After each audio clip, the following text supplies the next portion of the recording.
What do you say? And he had us all confused all over the place. Oh, yeah, yeah.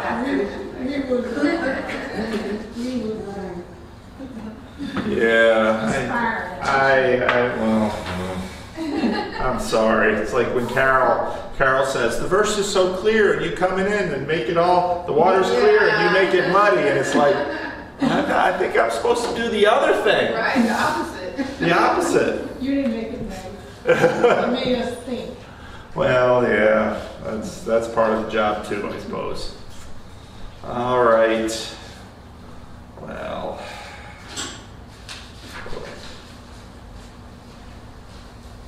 Let's open with a word of prayer.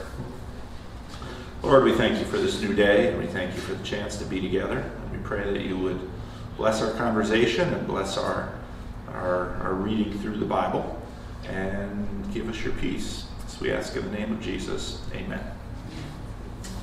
All right, we're going to finish up today the Jesus clearing the temple in the Gospel of John. What do you remember from last week? Anything that we talked about that struck you? How can you say that when there was so much to it? Well, if you recall, in the Gospel of John, this comes very early, and in the Synoptics, that's the other three Gospels, Matthew, Mark, and Luke, it comes very late, and that's occupied the attention of many people. Well, maybe I'll just read through it. I'll read through it on the NIV column, and then we'll jump back in at some of the things we didn't talk about last week. Before you go ahead, Liz. I had just jotted that down last week about the synoptic, because I was kind of interested in just that word alone. And it's the synoptic gospels, Mark, Luke, and John. And then it consists of Jesus' ministry and what the authors wrote and told the story. So. Well, so if you think about the word synoptic, it's very close to synopsis, which is sort of a little chunks of things. And so one of the things, I don't have the sheet with me here, one of the things that you notice about these synoptic gospels is that there's a lot of correlation between them, and they're all little chunks, and sometimes the little chunks are in different orders, and that's part of the reason they call them synoptic gospels, because they're that way. John is so radically different from the other three, and again, we believe that's because the other three were constructed. They think Mark is actually the original of those three, and that Matthew and Luke were constructed upon Mark and another source, because Matthew and Luke have common material that Mark doesn't have. And John comes along with all kinds of other material. So it's very interesting, and it's very rich, and that gets into one of the issues that we'll talk about with destroying the temple, which I mentioned last week. When it was almost time for the Jewish Passover, Jesus went up to Jerusalem.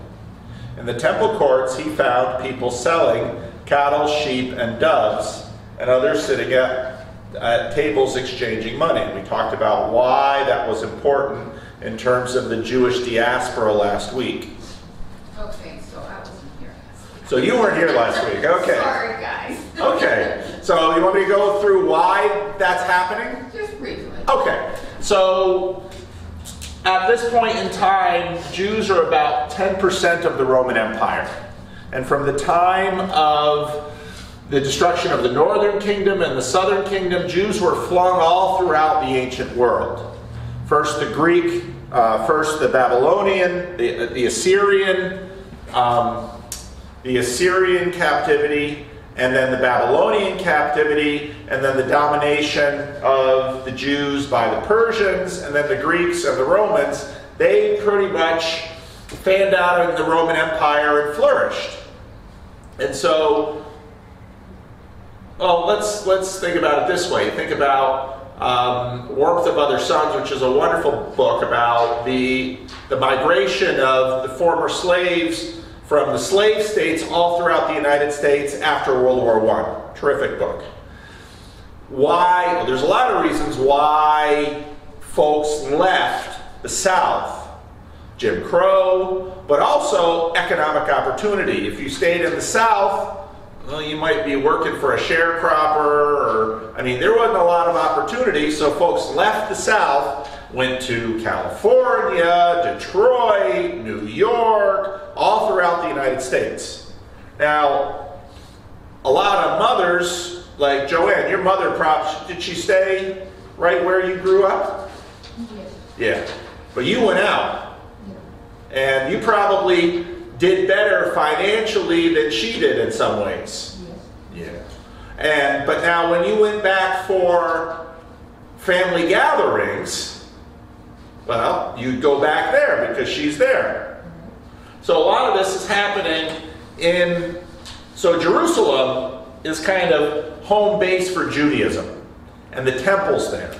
And because of all of what happened in the Old Testament, if you're an observant Jew, let's say a Deuteronomist Jew, the only lawful place to offer your sacrifice is at the temple in Jerusalem. But let's say you live someplace in modern day Turkey, in Asia Minor, in Ephesus, or maybe over in Greece, in Corinth, or now there are these feast days in Jerusalem. Now, you're probably not going to go to all of them because the expense and the time would be prohibitive. And what you would do is you would worship in your synagogue, where, in a sense, the Torah, the reading of the Bible and prayers, replaces the sacrifices, but the sacrifices continue on in Jerusalem. And so what you would do, you would travel to Jerusalem for a feast day, like the Passover. That's one of the biggest ones. You travel for the Passover. Now, when you go to Jerusalem for a feast day to give offerings, well, what do you give for an offering? Money. That's what we give today. Something. An animal. An animal. Now, let's say you're living in Ephesus. You have to travel all the way down to Jerusalem. It's not as easy as going to the local airport, hopping a flight, and getting off a plane. You've either got to travel over the sea, they all kind of hug the coast, or you travel over land, which is going to take you weeks. You might walk it. Well, you're going to cart that animal the whole way, and plus, many of the Jews who are living in the Roman Empire are living in the cities. So they might not even own many animals. So if you're going to be an observant Jew offering a sacrifice in Jerusalem, you got to get an animal. Okay, so you're going to have to, well, even in today's, well, okay, you can either bring an animal, well, that's going to be very expensive and time consuming, or you can buy an animal when you get there. All right, this sets up a second problem. So here in the United States, let's say Joanne's going to, where did your mother live? Alabama. Okay, so let's say Joanne's going to go back down to Alabama. She's going to be visiting from California with her 2 boys. And so maybe she gets on a plane and she flies into some regional airport nearby, and then maybe has family pick her up and something like this. Well, the dollars she uses in California and the dollars she uses in Alabama are the same thing. It's not necessarily true here. We talked last week about the fact that really up until, even in the United States, up until the 60s, the value in a coin was in the precious metal. Gold, silver, copper. Those things were used pretty much consistently throughout history from this point all the way down to the 1960s, where really we finalized the transition to what we call fiat currency, okay? So, but the coins and the money you're using out here in the Roman Empire, most of those coins have pictures on them. And the reason you stamped a picture on a coin was not the same reason that you stamped George Washington on the coin here. Because with fiat currency, it says, well, this is made by the United States government, and so that's money. That's how it works for us. In those days, you stamp a picture on it to make sure that nobody's shaving the coin. Because you get a whole bunch of coins take a little bit of gold or a little bit of silver, a little bit of copper off each one, remelt them together, well, you're making money, literally. But what you're doing is you're cheating all the other coins. So throughout most of history, you stamp a coin to show that the coin hasn't been altered and nobody's stealing the gold or the silver off the coin. All right? That's often also why they had like fluted sides, so you can't take a bite out of it without someone noticing it. And you can even see this like in old cartoons. When I was growing up, you'd watch old cartoons. People would take $1 and they'd bite it and bend it. Well, why? See if it's legitimate. Because silver, and especially gold, is very soft. But the reason it's stamped on a coin is so you have some very fast way of looking at that coin and saying, all the gold is there, or all the silver is there. And I mentioned last week, when you talk about pieces of 8, you had Spanish coins, and what they would do to make change wasn't necessarily, okay, you give me that coin, I'll give you these other littler coins. No. You would clip, they'd actually made the coin in such a way that you could break a part off. Here, I owe you this much, but it's the whole coin. Okay, well, let's take the part off, and you keep this part of the coin, and I'll keep that part of the coin. That's where you get pieces of 8. So, okay, so a lot of little coin history for you there. So now, well, when someone would stamp a coin, well, if I don't have any change on me, because now we're using debit cards and stuff, this stuff continues to migrate. But if I ask you for a coin from the United States, well, let's go through it. Who's on the penny? Lincoln. Who's on the nickel? Hasn't been Buffalo since the 30s. and even pay attention, I mean, Jefferson, who's on the dime? Roosevelt. Who's on the quarter? Washington. Who's on the $50? Which one? Kennedy. First it was Franklin. Yeah, you folks remember. I mean, Franklin in 1964, it went from Franklin to Kennedy. Eisenhower and whatever.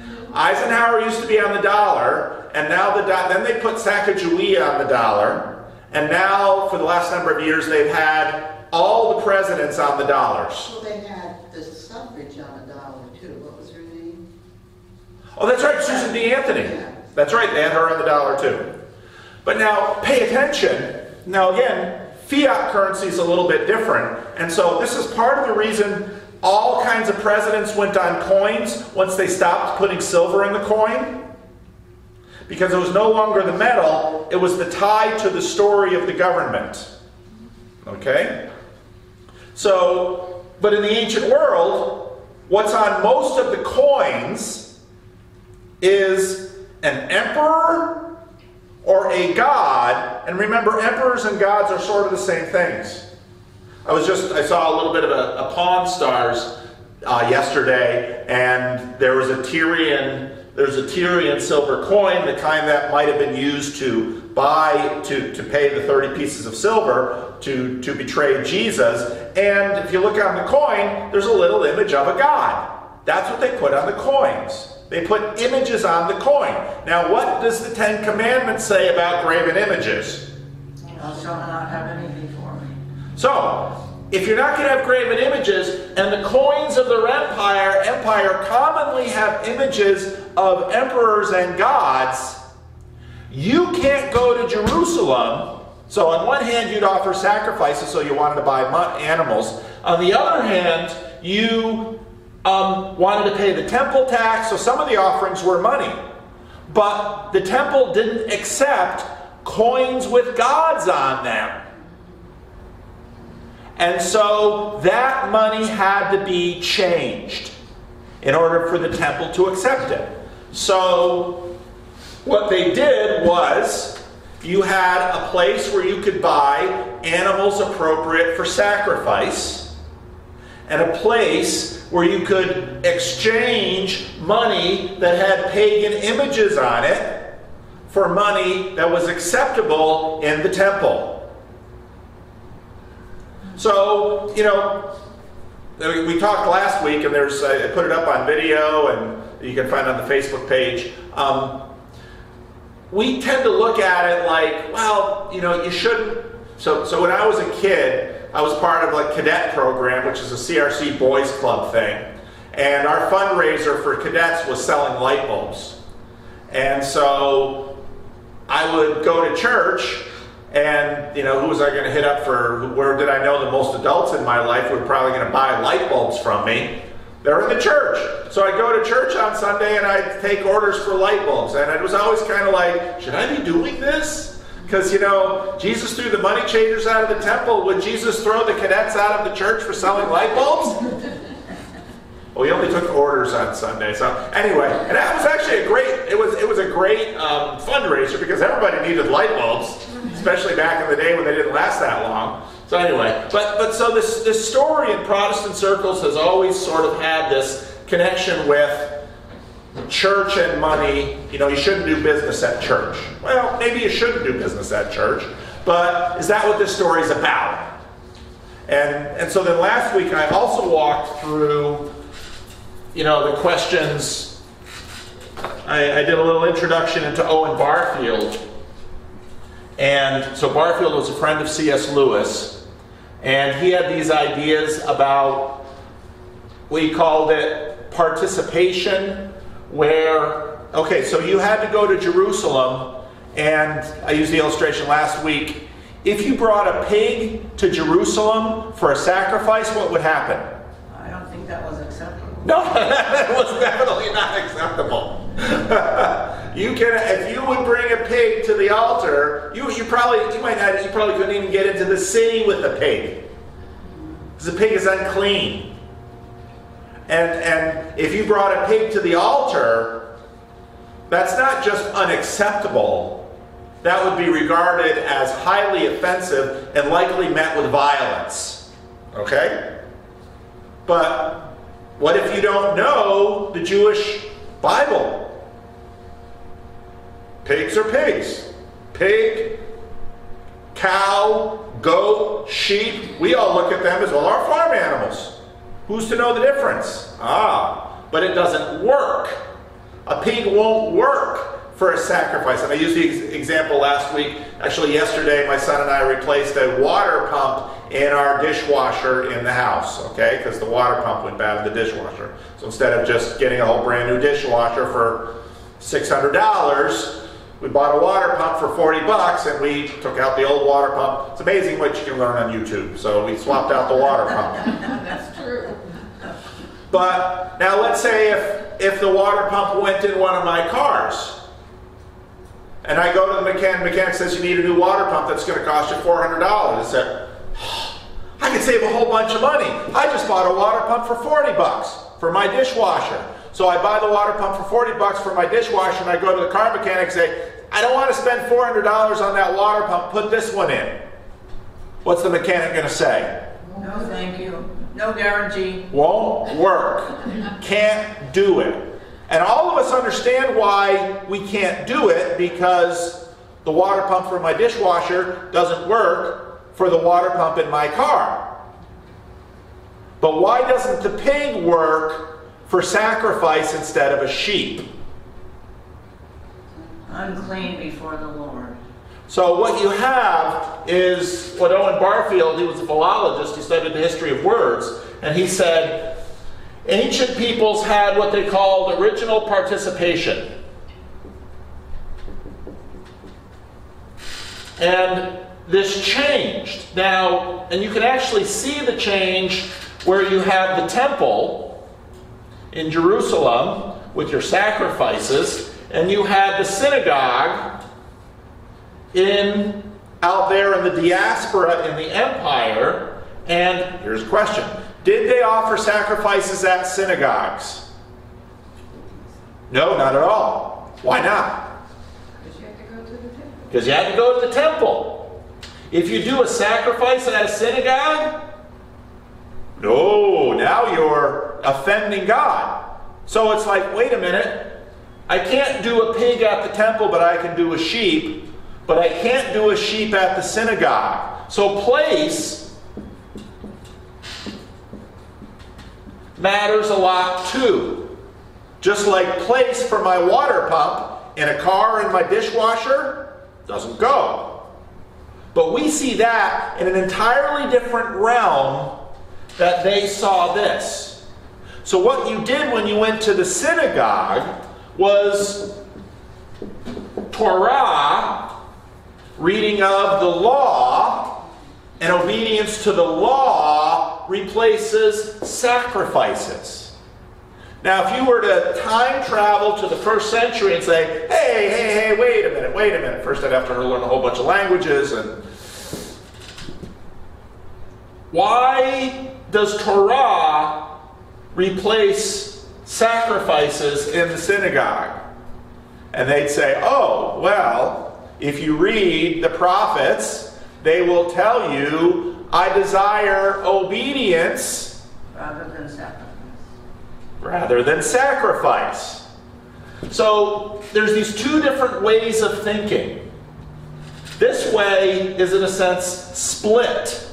So let's say you go to the car mechanic with your water pump from the dishwasher. You only paid $40, and you say, can you put this in? Now the car mechanic might think you're a little dim, but they'll probably say, well, they mean well, they're just trying to save a little money. So they're not offended. In other words, like we said last week, it's the thought that counts. And if, let's say, the neighbor of the Jew saw, wow, these Jews, they really live great lives and they're really flourishing, so I want to get in on that Jew religion, that Jewish religion. I want to be one of them. So they see him going down to the temple with a sheep, but they have pigs, and they think, well, I'll just go to the temple and offer sacrifice too. So they take a pig. And everybody says, whoa, you can't bring that in here. Well, why? Because it's got to be a sheep. Why does it have to be a sheep? Actually, an ancient person would figure that out a lot more quickly than a modern person, because we think in psychological terms. It's the thought that counts. And I mentioned last week, someone comes into church, they've never been to church before, and this is something that is hard for many of us to realize, because many of us have been going to church our whole lives. What did you say earlier this morning, Lily, when I came in? You were talking about something. What do you have to do to go before you go out? Oh, it doesn't matter where you go. It doesn't matter if you're going shopping. What do you got to do? You got to make sure you have your makeup on. You got to make sure you have your makeup on. You got to get up, dress up, show up. This is what you do. This is what you do in order to get ahead in the world, okay? Now, someone comes into church, they've never been into church before, we all stand up and we do stuff and we sit down and we sing. And it's like, now pay attention. 100 years ago in public society, singing was all over the place. How did people entertain themselves at home? Well, they had a piano, and they would play the piano, and they'd play instruments, and they'd sing together. That doesn't happen anymore. Why? We got the radio and the recording and the tape. And We've got all this technology. That music is professionally done.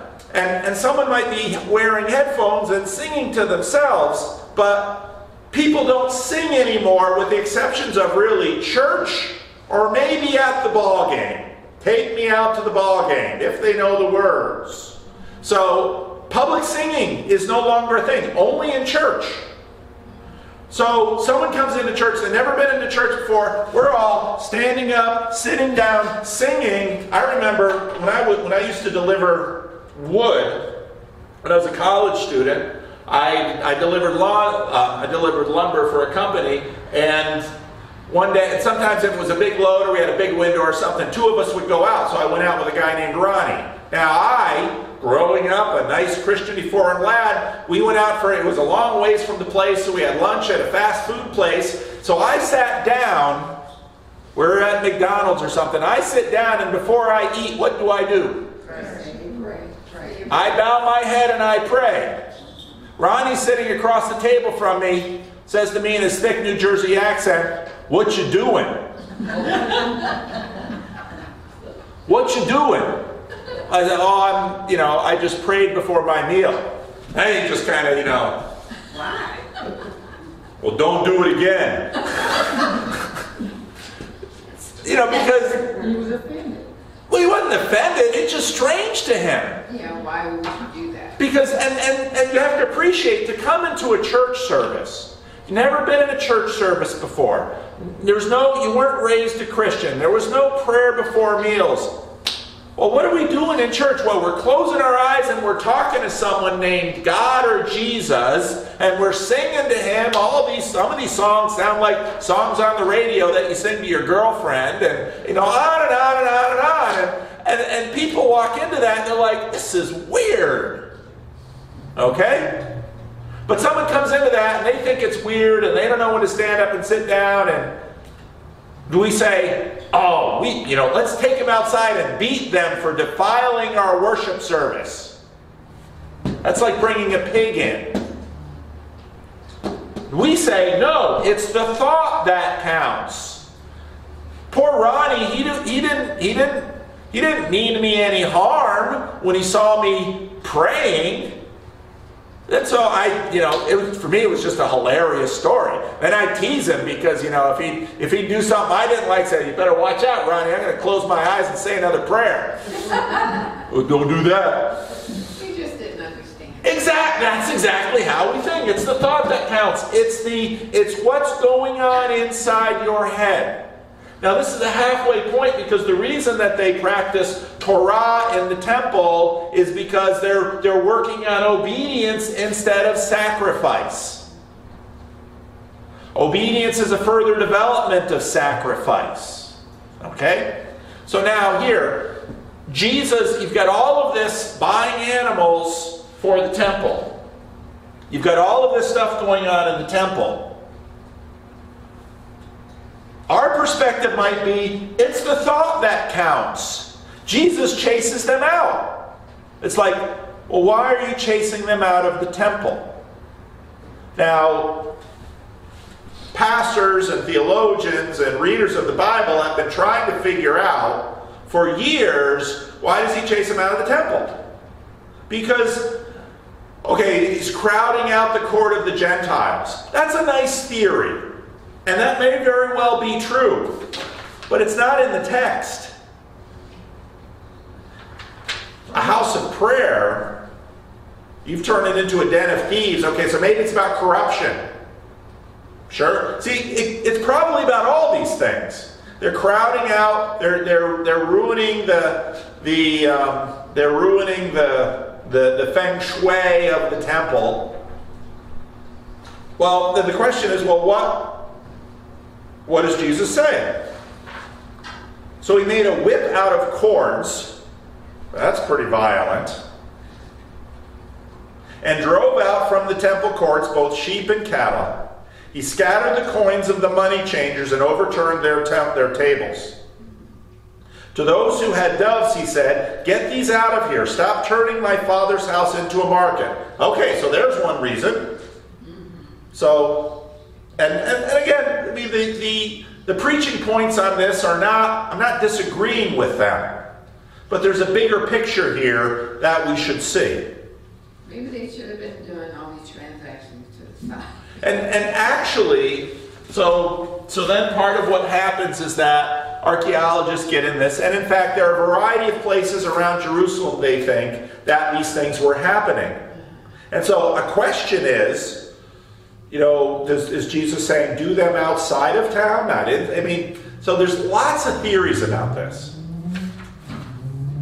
But now verse 17, as I talked about last week, is really important because...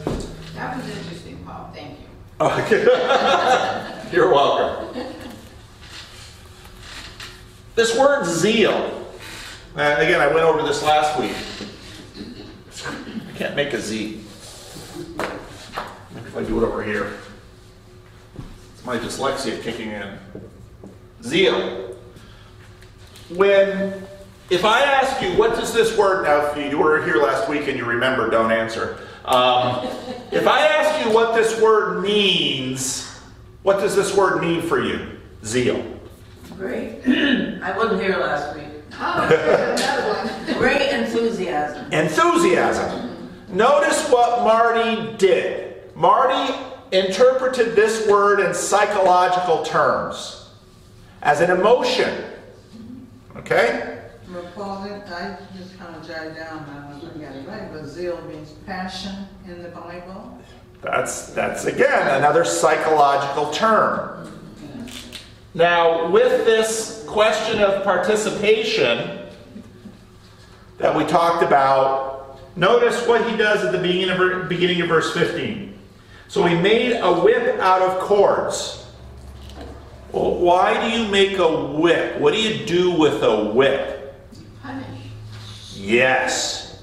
Now, for us, in our culture right now, some of you have a little bit more emotional connotation to a whip, because in American history, there's two groups of people that usually got whipped. Slaves and children. Whips are implements of violence and pain. He makes a whip. It's like,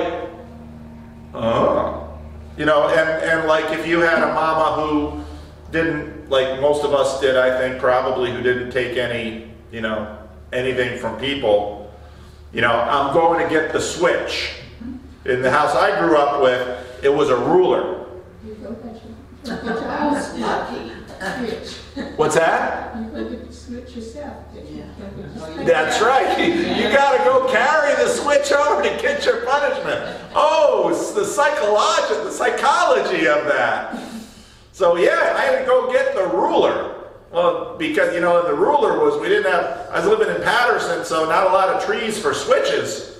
So I had to go get the ruler. And the ruler was what was used to administer corporal punishment. Jesus gets a whip. He makes a whip. Go ahead, Marty. My husband was a tall guy, a big guy, and big hands. He said my hands were big enough. Yeah. Well, my father always used his hands. My mother used the ruler. You turned out okay. I turned out okay. So there was this word zeal. As I mentioned last week, this word has a very specific connotation in the Bible, and it comes out of a story out of the book of Numbers, where the men of Israel, the young men of Israel, are taking Moabite women. And there's one of the sons of Aaron, Phinehas. So the elders of Israel are talking about this and saying this is a bad thing. And they see one Hebrew man and one Moabite woman head off into a tent, and everybody knows what they're going to do in the tent.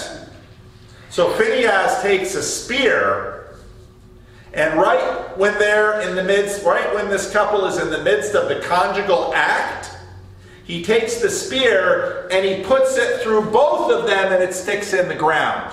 Oh my goodness. Yeah, story like that lodges in your memory.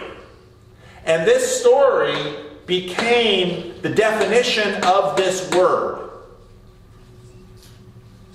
And so when you read this word on the lips of the Apostle Paul, and when you read this word again and again, both in the Jewish tradition and in the Bible, that's what this word means. This word means a capacity for violence to protect the purity of God's nation and God's people. That's what this word means. We think, oh, it's passion, it's excitement, it's enthusiasm. We think in psychological terms. Their psychology and their action is all one thing. This means violence. Jesus is doing violence. Now this is really interesting. His disciples remembered that it was written, "Zeal for your house will consume me." What does that mean? Jesus is protecting his house with violence. His body. Would it be his life? Oh yeah, I see that. Y'all are Christians and you're jumping to the application already, which is a good thing. Which is a really good thing. Because it shows that this stuff is working and you're connecting the stories. Because already in your mind you have crossed over this line, and we're talking temple, but we're thinking his body. And that transition is about to happen. And see, that's where all of these elements in the story, if you're just reading through this story for the first time, it's like, well, this is a strange story. It's kind of interesting. And they got all these verses in between with like Bible quotes and stuff. I don't know what that's about. I just know that Jesus didn't like the money changers, and so he took a whip and overturned some tables and rounded them out. That's the level that you think at. But all these other little verses are pointing you to how this story plays in the much bigger drama of the whole story. His sacrifice. That's right. The Jews then responded to him, "What sign can you show us to prove your authority to do this?" Okay. Now, a couple of weeks ago, I told you there's a structure to the book of John. Remember what I said the structure was? You have this little prologue, which is the Logos, the Word. Have this little ending, which is Peter's restoration. Then you have the main book, and the main book has two books. One is the book of glory, which has the story surrounding Jesus' death. Remember the name of the other book? Signs. Yeah. The book of signs. Okay, well, and we had the first sign already. Had the first sign a couple of weeks ago. Remember what the first sign was?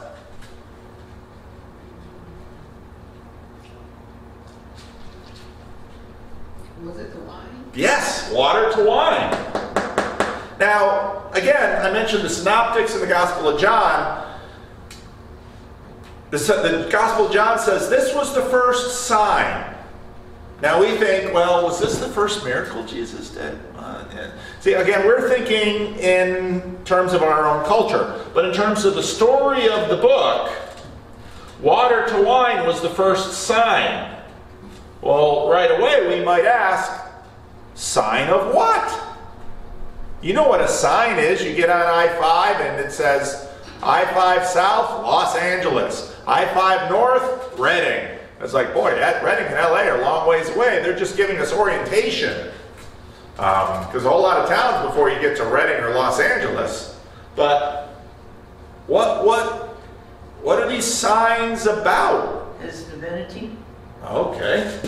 Now I'm going to ask you a question that I've never asked in church before. Yes, sir. What do you mean by divinity? Evidence that he was not a mere man. Okay. She's such a good Christian. You've been so well formed. I've been saving this all up for weeks. I haven't been here. Notice how she said mere man. She included him, but she didn't say that he wasn't a man. An ancient person would have said that, but a Christian says he's man and he's God. See, she's been well trained by the church. Well, divinity, signs of, and then we talked a lot about what the sign of the wine was. Now, here we have the question. Now there's, oh gosh, this stuff gets complicated. In conversations between Judaism and Christianity, two of the books of the New Testament come up for a fair amount of pushback by the Jewish community. One of them is the Gospel of John. And one of the reasons is for the word choice in verse 18 here, and this word choice again and again and again and again. Because part of what happened, especially in the Western church, was a long tradition of anti-Semitism. And you'll hear this sometimes, even still. Well, the Jews killed Christ. Well, what's the irony of the statement? Because Jesus was a Jew too. As was Peter, as was Paul. They were all Jews. So the difficulty that you have is when you look at verse 18, the Jews then responded. Now, that's just a rendering of the text. And that's part of the reason, if you listened carefully to me over the years, I would often say something like, the religious leaders responded, because that adds a little higher definition to the matrix of relationships that are going on. They didn't respond, but this also gives an indication in terms of, so let's say John, and whichever John you choose as the author of this book, John the Apostle, John the Elder, any of the candidates, they're all Jews. So why on earth does it refer to them as the Jews here? Well, likely because at the time this book is written, John may very well be in Ephesus, living in the midst of the Roman Empire, speaking to most of the people in his church who are likely not Jews, but Gentiles. That's why he uses the word. But in other cultural contexts, it gets weaponized for other purposes. Because, and this is again another little indicator that the book is likely written to Gentiles. Because if I were sitting in the room and Joanne asked a question, I'd say, well, the Alabamans said, well, now suddenly I've drawn all kinds of maps into the room. You got slave states and free states. You got southern states and northern states and western states. But if I had said, well, then the Americans said, everybody would be like, well, why do you use that word? Why would I say the Americans said? That makes no sense because what? We're all Americans. It's a wasted word. It doesn't progress the conversation in any way. So the Jews responded. Well, this just shows us the context in which the book was written. But the problem was what happened in Europe is that got mapped onto other conflicts that were local at the time. Well, now we can beat up and abuse the Jews because, well, see, they're always the bad guy. It's a problem of switched contexts. So I prefer to say, see, the NLT, for all the crap I give that translation, that they're doing the same thing I'm doing. The Jewish leaders demanded. They're already sensitive to that whole history of anti-Semitism. The religious leaders asked, what sign do you show to us because you are doing these things? So let's imagine a church visitor comes into church on Sunday morning and looks around the room and says, oh, I don't like the way this room is set up. And they start moving all the chairs. And then Carmen comes in. And Carmen sees this person that she doesn't know moving all the chairs. And then Carmen's probably going to... Then Mark comes in, and Carmen knows her son Mark is a deacon. And she's going to go to Mark, and she said, Mark, who is that person, and why are they moving all the chairs? They don't have any authority to move chairs. Now, if Carmen came in on Sunday morning and Mark was moving the chairs, Carmen's reaction would have been totally different. She would have gone to Mark and said, what's happening this morning? Is something going on?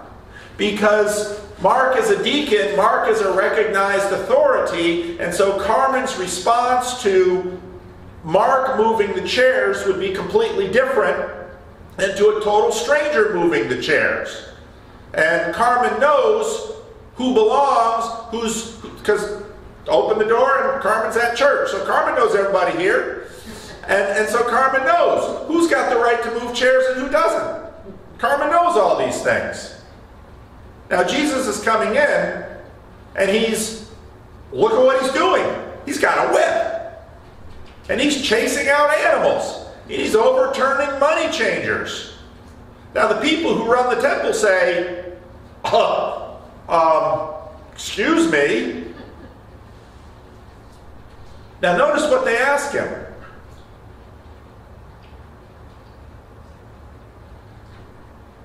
This is also very telling of their culture. What can we tell about their culture in terms of how they imagined? So you have the temple down here, and it's in relation to the temple up here. What sign? Jesus is acting like he owns the place. And he does. If, you did say it out loud, it's a good thing to say. This is the point of the book of signs. Cana, now for us readers, we read Cana, and now we say, it's his father's house. He has every right to move the chairs. Now, if Carmen came in and a stranger's moving the chairs, and Carmen says to Mark, Mark, why is that person moving the chairs? And Mark says, oh, Pastor Paul's on vacation this week. This is our guest pastor, and they must have some little trick they're going to do as a sermon illustration, so they're moving the chairs. Then Carmen would say, oh, that's fine. If Mark said, I don't know who that person is, I don't know why they're moving the chairs. And Mark would say, well, why don't you stop him? Mark, that's your job. You're a deacon. I mean, all of this stuff is built into us. We know all this stuff. If you slow down and you read the Bible, you can begin to, oh, something's happening here. So, by what sign? You know, so if the clouds moved and, you know, a voice from heaven at that moment said, this is my son, he's cleaning up the temple. Everyone would say, oh, okay. God spoke, whoosh. A dove came down, light came down. Now, how does Jesus respond? And this is so typical Jesus. And you can see why they killed him. You can. You do this stuff, people get upset. So, okay, so somebody's moving the chairs, and Carmen says, Mark, you got to do something about that. Because we got a lot of crazy people coming in here doing crazy things. Mark, you're a deacon. And you're in charge of making sure that there's order in this place. And so Mark says to the person, hey, you got to stop moving these chairs. You have no right to do this. And the person ignores Mark. What's probably Mark's next move? Y'all know what he would probably do. Call the police. Because we're good Americans. And for Mark to start having a brawl with the guy in the sanctuary, well, that didn't right either. So you call the police. He'd say, there's some stranger in my church, he's moving the chairs, you got to come down. And so the police would come in, and police don't know anything, but they'd say, okay, Mark would say, I'm a deacon. And Carmen would say, yes, he is. And Roy would say, yes, he is. And the police would believe him. And that man doesn't belong here. And the police would ask the man to leave. And if the guy would start mouthing off to the cop, you know, then what would happen? I get arrested. He'd get arrested. He'd get put in the car, and he'd go downtown, and he'd go into the tank. That's what would happen. Because that's another level of authority. That's right. That's another level of authority. So they come to Jesus and say, hey, what about a sign? Now, pay attention. This is really interesting. Does Jesus, now all y'all are church people, can Jesus do signs? Yeah. Sure. Sure. We just saw him do a sign in the previous chapter. He can still a storm. He can turn water into wine. He can give blind people sight. You know, if Jesus wanted to do a sign at that moment, there's probably all these beggars around the fringes who are crippled and stuff. Jesus could have said, want to see a sign? You know, crippled dude. Or, you know, in this church, you know, maybe schizophrenic Greg sleeping standing up in the back of the church. Jesus could say, bang! You're not schizophrenic anymore. And Greg starts talking sense. And we'd all be like, whoa. That's a sign. That's a sign. So if the guy coming in moving the chairs, you know, turns Greg's schizophrenia off, we'd be like, hey buddy, move all the chairs you want. Jesus could have done that. Jesus didn't do that. That's really interesting.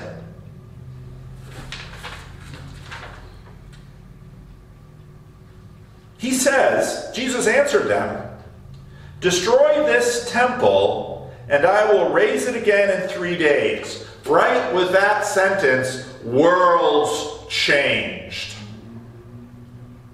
In other words, if Jesus in that moment wanted to get himself, this is functionally equivalent to Jesus throwing himself off the pinnacle of the temple and having angels flutter him down softly.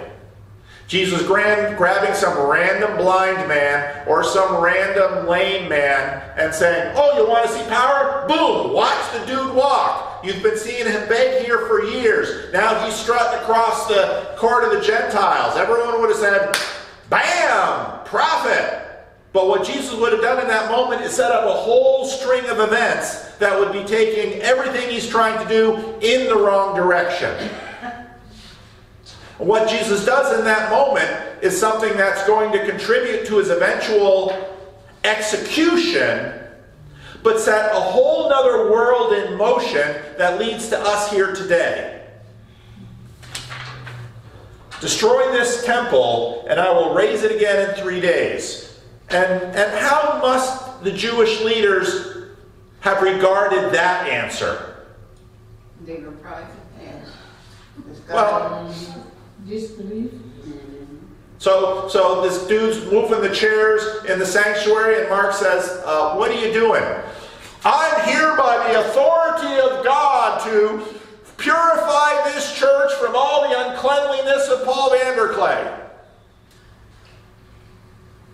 What would Mark think of that? Yeah, I'm calling the cops right now. and the medical people. And the medical people. And bring the straitjacket. You're going to run this guy out to Sierra Vista.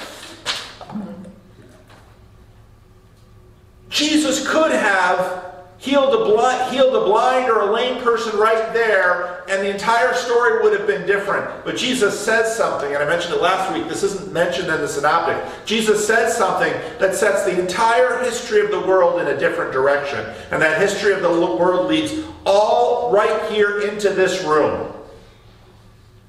Because Jesus is saying, y'all are thinking about this temple right here. And you want to know who has the authority to move the chairs and tables around in this place right here. And you're asking for a sign that would manage all these little things right here. I'm about to completely change the story. And this isn't going to be what happens in a little mountain in Jerusalem.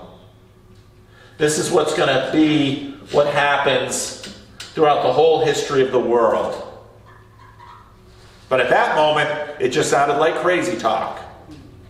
But it gets recorded, and we're reading it today, and it's like, oh, this is something totally different.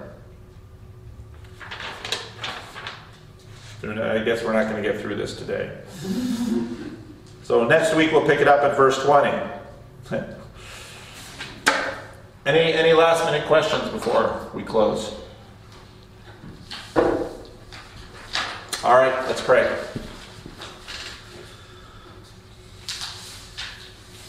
Lord, all this stuff fits together, and it changed the world. And it cost Jesus everything in that moment, but he was right. And we're here today reading this same story, just trying to figure it out.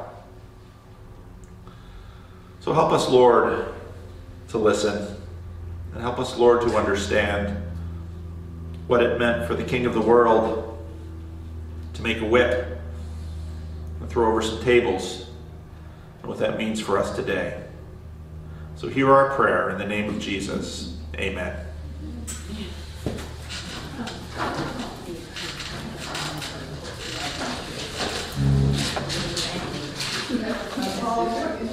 You mentioned I didn't get the